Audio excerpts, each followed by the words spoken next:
एक सवाल है कि लास्ट टाइम आपने 30 मिनट अपना फोन बिना चेक किए हुए किसी एक काम पर फोकस कब किया था? पढ़ाई, एक बुक या फिर अपने थॉट्स के साथ बैठना? अगर आंसर याद नहीं आ रहा तो शायद प्रॉब्लम तुम्हारी मेमोरी की नहीं है, the problem is your attention. एक स्टूडेंट किताब खोलता है और सिर्फ 20 सेकंड बाद मोबाइल उठा लेता है। एक ऑफिस एम्प्लॉय लैपटॉप पर काम कर रहा है, नोटिफिकेशन आती है और उसका फोकस टूट जाता है।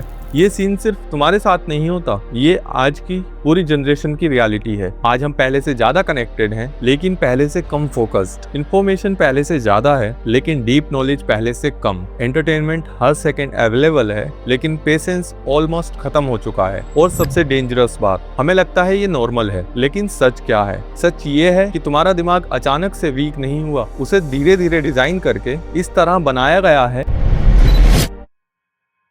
दुनिया की कुछ सबसे बड़ी कंपनी हर दिन हर सेकंड एक ही चीज के लिए compete कर रही हैं, ना तुम्हारा पैसा और ना तुम्हारा डाटा, तुम्हारा अटेंशन। क्योंकि आज के डिजिटल वर्ल्ड में अटेंशन ही सबसे महंगी करेंसी बन चुका है। और जिसने तुम्हारा अटेंशन जीत लिया, उसने तुम्हारा टाइम, तुम्हारी हैबिट और मोस्ट ऑफ द टाइम तुम्हारे डिसीजंस भी जीत लेते हैं। लेकिन ये सब इंस्टाग्राम या टिकटॉक से शुरू नहीं हुआ। इस कहानी की शुरुआत 30 से 40 साल पहले हुई थी, जब हमने एक ऐसी चीज को अपनी लाइफ का पार्ट बना लिया जिसने धीरे धीरे हमारे सोचने का तरीका ही बदल दिया, और उसका नाम था टेलीविजन। लेकिन कहानी सिर्फ टेलीविजन की नहीं है, ये कहानी है हमारे माइंड के इवॉल्व होने की। और शायद पहली बार हिस्ट्री में टेक्नोलॉजी इंसान से ज्यादा तेजी से इवॉल्व हुई है। एक टाइम था जब नॉलेज का मतलब होता था बुक्स। लोग घंटों तक नॉवेल्स पढ़ते थे, न्यूज़पेपर के एडिटोरियल्स पूरे ध्यान से पढ़े जाते थे, एक चैप्टर कंप्लीट करने में घंटों लग जाते थे और किसी को जल्दी नहीं होती थी। क्यों?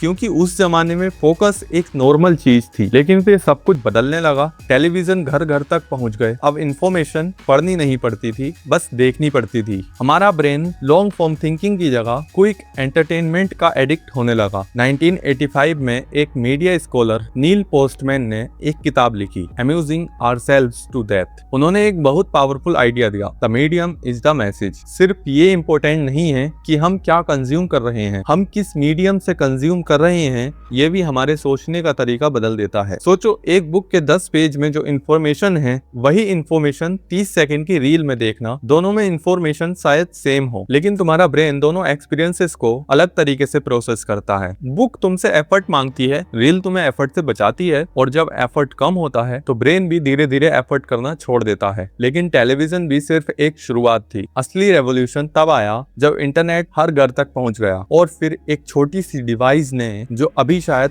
तुम्हारे हाथ में है, हमारे अटेंशन को परमानेंटली चेंज कर दिया। डोपामिन, जिसे हैप्पी हार्मोन बोलते हैं, लेकिन असल में डोपामिन एंटिसिपेशन का केमिकल है। ये तुम्हें रिवॉर्ड मिलने पर नहीं, रिवॉर्ड की उम्मीद पर ज्यादा एक्टिवेट होता है। और यही साइकोलॉजी हर सोशल मीडिया ऐप यूज करती है। सोचो, तुमने 2 मिनट के लिए इंस्टा खोला। पहली रील बोरिंग थी, दूसरी भी एवरेज, लेकिन तीसरी इतनी फनी निकली कि तुम हंस पड़े। ब्रेन ने तुरंत सिग्नल दिया, नेक्स्ट वाली शायद इससे बेटर होगी। और बस तुम स्क्रॉल करते रहे, और देखते ही देखते 2 मिनट 2 घंटे बन गए। ये कोइंसिडेंस नहीं है। इस टेक्निक को साइकोलॉजी में वेरिएबल रिवॉर्ड सिस्टम कहा जाता है। बिल्कुल कैसीनो की स्लॉट मशीन की तरह। हर बार रिवॉर्ड नहीं मिलता, लेकिन कब मिलेगा, ये अनसर्टेनिटी ही तुम्हें बार बार वापस आने पर मजबूर कर देती है। और जब फोकस बार बार टूट जाता है, उसे दोबारा वही कंसेंट्रेशन लेवल पर लाने में बहुत टाइम लग सकता है। हर प्लेटफॉर्म एक ही चीज के लिए compete कर रहा है, तुम्हारा स्क्रीन टाइम। क्योंकि जितना ज्यादा तुम ऐप पर रुकोगे, उतना ज्यादा एड्स देखोगे, और जितने ज्यादा एड्स देखोगे, उतने ज्यादा पैसे बनेंगे। टेक्नोलॉजी राइटर निकोलस कर अपनी फेमस बुक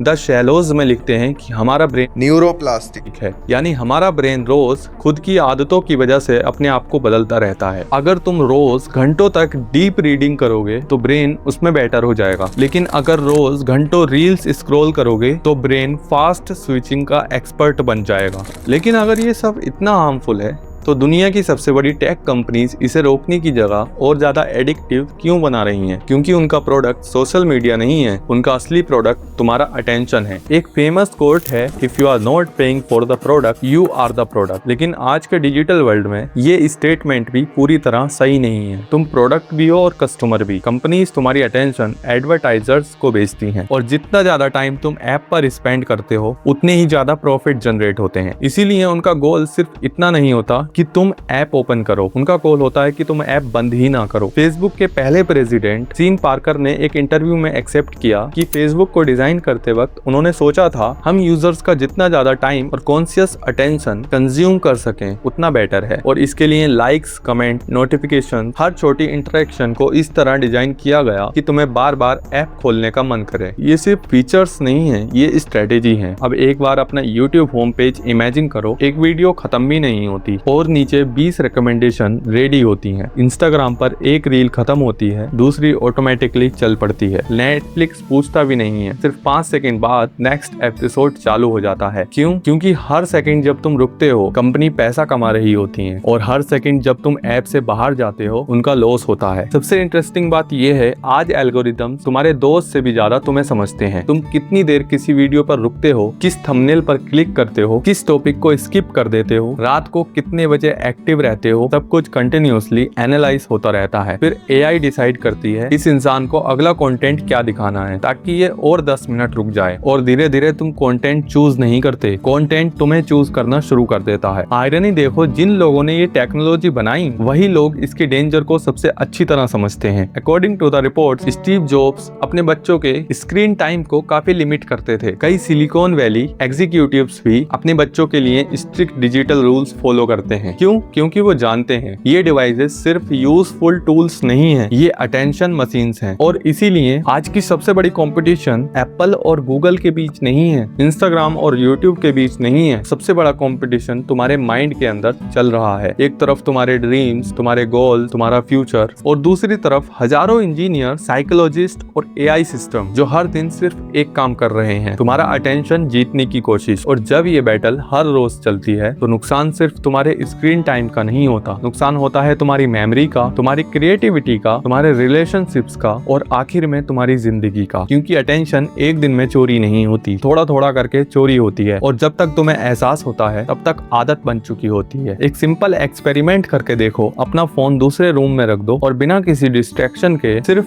20 मिनट एक चैप्टर पढ़ने की कोशिश करो। शुरुआत के कुछ मिनट बाद ही तुम्हारे हाथ ऑटोमेटिकली फोन ढूंढने लगेंगे, कोई नोटिफिकेशन भी नहीं आई होगी, फिर भी ब्रेन बार बार कहेगा बस एक बार चेक कर लेते हैं। और ये सबसे बड़ी प्रॉब्लम है। अब फोन सिर्फ एक डिवाइस नहीं रहा, वो एक हैबिट बन चुका है। इंडिया में हर साल लाखों student JEE, NEET, UPSC, SSC, CAT जैसे कॉम्पिटिटिव एग्जाम्स की तैयारी करते हैं, लेकिन उनमें से मोस्टली लोग कंप्लेन करते हैं मेरा पढ़ाई में मन ही नहीं लग रहा, मैं 5 मिनट बाद ही डिस्ट्रैक्ट हो जाता हूँ, किताब खोलते ही फोन याद आने लगता है। अक्सर वो सोचते हैं कि उनमें डिसिप्लिन की कमी है, लेकिन कई बार प्रॉब्लम डिसिप्लिन नहीं होती, प्रॉब्लम होती है एक ऐसा ब्रेन जो डीप फोकस की प्रैक्टिस ही भूल चुका है। और इसका इफेक्ट सिर्फ पढ़ाई तक लिमिटेड नहीं है। सोचो, आखिरी बार तुमने बिना फोन देखे अपने पेरेंट्स के साथ कितनी देर बात की थी, या किसी दोस्त के साथ विदाउट चेकिंग योर फोन। हम फिजिकली एक ही रूम में होते हैं लेकिन मेंटली कहीं और। हम हर वक्त कनेक्टेड हैं, फिर भी पहले से ज्यादा डिस्कनेक्टेड फील करते हैं। सबसे सैड बात ये है, हमने बोर होने को दुश्मन बना लिया है। बस 5 मिनट का वेट, फोन, लिफ्ट में खड़े हो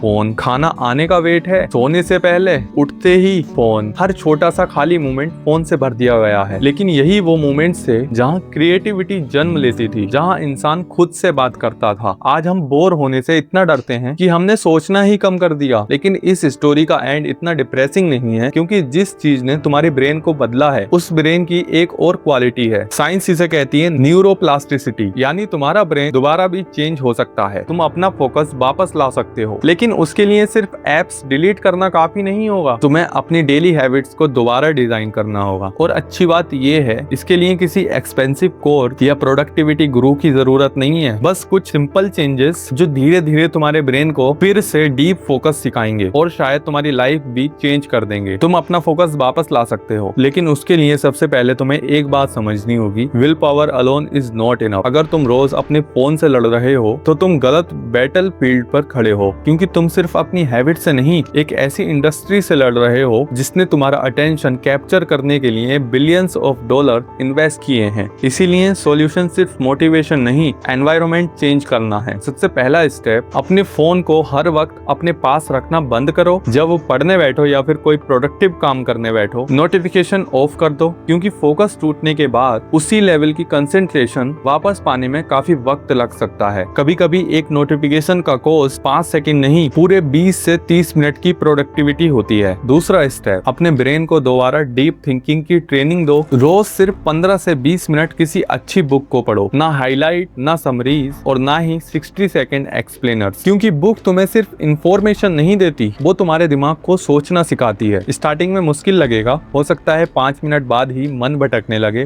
लेकिन याद रखो, जिम का पहला दिन ही आसान नहीं होता और फोकस भी एक मसल की तरह डेवलप होता है। हर दिन बोर्डम को एक्सेप्ट करो, वॉक पर जाओ एंड द मोस्ट इम्पोर्टेंट, हो सके तो बिना फोन के जाओ। स्टार्टिंग में थोड़ा अजीब लगेगा, लेकिन धीरे धीरे तुम नोटिस करोगे कि तुम्हारा माइंड फिर से सोचना शुरू कर रहा है, नए आइडियाज आने लगेंगे, पुरानी मेमोरीज याद आएंगी और वो साइलेंस जो तुम्हें बोरिंग लगता था, वही तुम्हारी सबसे बड़ी स्ट्रेंथ बन जाएगी। एक फिलोसोफर ने कहा था, the quality of your life depends on the quality of your attention. और आज के टाइम में इससे ज्यादा इंपॉर्टेंट बात कोई नहीं, क्योंकि आज दुनिया का सबसे वैल्यूएबल रिसोर्स ना ऑयल है ना गोल्ड है, सबसे वैल्यूएबल रिसोर्स है तुम्हारा अटेंशन। और अगर तुम इसे किसी एल्गोरिदम के हवाले कर दोगे तो धीरे धीरे वो एल्गोरिदम डिसाइड करेगा तुम क्या देखोगे, क्या सोचोगे, किस बात पर गुस्सा होगे, किस बात पर हंसोगे और किस पर अपनी लाइफ का टाइम स्पेंड करोगे। इसीलिए अगली बार जब तुम बिना सोचे समझे फोन को अनलॉक करो, 1 सेकंड के लिए रुकना और खुद से एक क्वेश्चन करना, क्या मैंने फोन खोला है या फोन ने मुझे? क्योंकि जिस दिन तुमने अपने अटेंशन पर दोबारा कंट्रोल पा लिया, उस दिन सिर्फ तुम्हारा फोकस वापस नहीं आएगा, तुम अपनी जिंदगी का कंट्रोल भी वापस पा लोगे। अगर ये वीडियो तुम्हें जरा सा भी सोचने पर मजबूर कर गया हो तो इसे सिर्फ लाइक मत करना। आज सिर्फ एक काम करना, 30 मिनट्स के लिए अपना फोन साइड रखना, शायद वही 30 मिनट तुम्हारी जिंदगी बदलने की शुरुआत हो।